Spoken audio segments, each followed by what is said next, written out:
तस्वीरें आपके माध्यम से दिखाना चाहता हूं कि ये वो लोग हैं जिनके बच्चे बॉर्डर्स के ऊपर फौज में भर्ती होकर के वहां भी मर रहे हैं। किसी बीजेपी के लीडर का मेरे को आप बता देना, किसी का बेटा बॉर्डर्स के ऊपर गया हो और बॉर्डर्स के ऊपर उसने शहादत दी हो देश के लिए, और पंजाब, हरियाणा, राजस्थान रोजाना ताबूत आते हैं हमारे, चाहे वो जम्मू कश्मीर से हैं, चाहे वो चीन के बॉर्डर से हैं, चाहे वो किसी और इंटरनेशनल बॉर्डर से हैं, वहां से मरते हैं। इन्हीं के बच्चे वहां से मर रहे हैं। आप ये देखें कि क्या हशर किया है इन लोगों का। ये देखें, look at the type of injuries. 100 से ज्यादा किसान बुरी तरह से, बेरहमी से, tear gas shelling, rubber bullets, and I don't know, maybe some people are saying they have fired other bullets also. इतनी ज्यादा इंजरीज हैं उनके ऊपर, और 100 से ज्यादा, सबकी मेडिकल लीगल रिपोर्ट्स आ चुकी हैं, MLRs, लेकिन किसी ने कोई केस रजिस्टर करने की सोचा नहीं, किसी को अकाउंटेबल होल्ड नहीं किया, किसी ऑफिसर को पूछा नहीं। एक जर्नलिस्ट है हमारे, आपके साथी हैं, Neel Bhalinder Singh, he was shot near the eye, और शुक्र करो कि उसकी आंख जो है बच गई है। ये देखें आप कैसे भगा रहे हैं उनको, और वहां पर बैरिकेडिंग जो है वो कांटेदार तारें लगाई हैं, कंक्रीट वॉल्स खड़ी कर दी, जैसे अपने ही देश में एक अलग बॉर्डर बना दिया कि वहां से जो हरियाणा पंजाब से लोग आएंगे, ये शायद देश के किसान या खेत मजदूर नहीं, जैसे को बाहर से आकर के उनकी बात जो है देश को बताना चाहता है। ये बहुत हाईली कंडेमनेबल है। हमारी Congress party, all India Congress committee, खड़गे जी, राहुल गांधी जी और हमारी तरफ से हम इसका पुरजोर इस बात का, इसकी हम कंडेमनेशन करते हैं। इसकी हम जितने शब्द हो सकते हैं वोकैबुलरी में, वो इन लोगों की हिफाजत में हमारी पार्टी खड़ी है।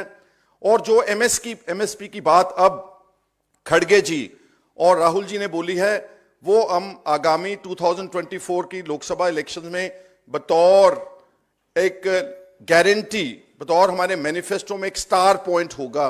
जो स्वामीनाथन, जो MS Swaminathan eminent farm scientist है, जिनको भारत रत्न तो दे दिया बीजेपी की सरकार ने, लेकिन उनकी कोई रिकमेंडेशन एक भी नहीं मानी। उनकी बेटी आई सोशल मीडिया के ऊपर, उसने बोला कि farmers are not criminals, they are very much part and parcel and the most hard working lot of this country of India.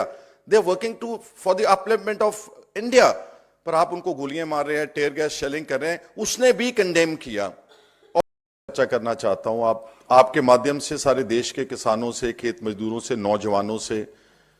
Sukhpal Singh Khaira, I am the chairman of All India Kisan Congress, और जो आंदोलन शुरू हुआ आज से 3-4 दिन पहले, उनके आंदोलन के बीच में राइट एट द फ्रंट, जहां शंभू बॉर्डर के ऊपर हरियाणा पुलिस ने हमारी टेरिटरी, पंजाब की टेरिटरी के अंदर घुस के, जो हमारा रिवर घग्गर है जो पंजाब में फॉल करता है, उस ब्रिज के ऊपर, आधे के ऊपर आकर के पुलिस ने बैरिकेडिंग जो की है वो, और जो वहां जुल्म हुआ है, जो ब्रुटैलिटी हुई है, जो क्रूएल्टी हुई है किसानों के साथ, उसके बारे में मैं बताना चाहता हूं।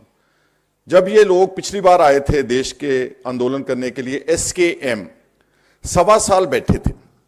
1.25 साल में एक भी इंसिडेंट किसानों की तरफ से, खेत मजदूरों की तरफ से ऐसा नहीं था जिसमें कोई वायलेंस हो, कोई झगड़ा हो, कोई उन्होंने तोड़फोड़ की हो, नथिंग एट ऑल।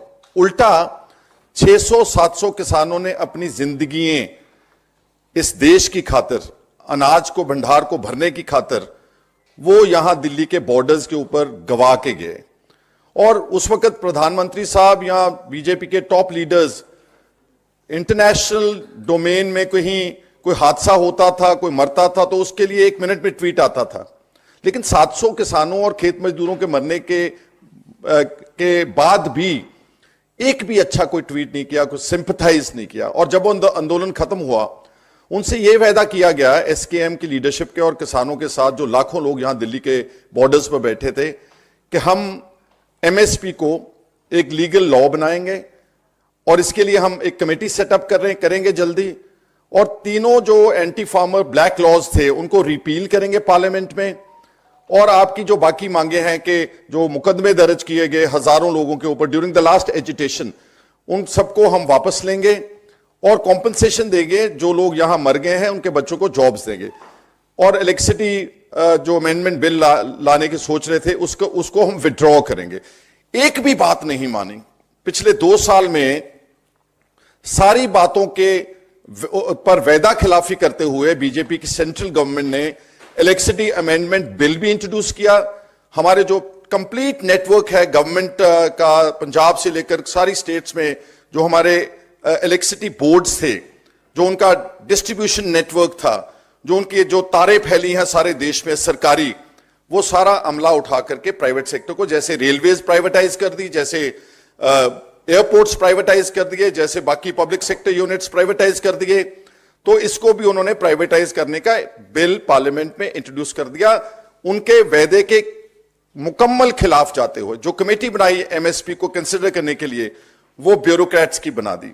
जो किसान लड़ रहे थे उनको उस कमेटी में रिप्रेजेंटेशन ही नहीं दी, और पिछले 2-2.5 साल से उस कमेटी ने कोई मीटिंग नहीं की, कोई फ्रूटफुल रिकमेंडेशन नहीं की, और एमएसपी जो है उसको एक कानून बनाने से बीजेपी जो है मुकम्मल तौर पर पीछे हट गई।